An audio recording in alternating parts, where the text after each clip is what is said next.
কিসে রিজিক বাড়ে, কি করলে রিজিকে ভরপুর বারাকা হয়, রিজিকের চাবিকা ঠিক কোথায়, কোন পথে চললে রিজিকে ভরপুর বারাকা হবে, আমার জীবনে বরকত নেমে আসবে রিজিকে, এটা জানতে মনে যাচ্ছে না আমাদের?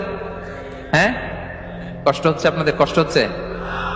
তাহলে কি করলে রিজিকে ভরপুর বারাকা হয়, কি করলে আমার জীবনে ভরপুর বারাকা নেমে আসে, এই পয়েন্টটাতে আমরা একটু আলোকপাত করি। যেসব কাজ করলে আমাদের জীবনে রিজিকে আসমানি বারাকা নেমে আসবে, আমাদের রিজিকে আসমানি বারাকা নেমে আসুক, আমরা চাই কি চাই না? সবাই আমরা চাই নিশ্চয়ই।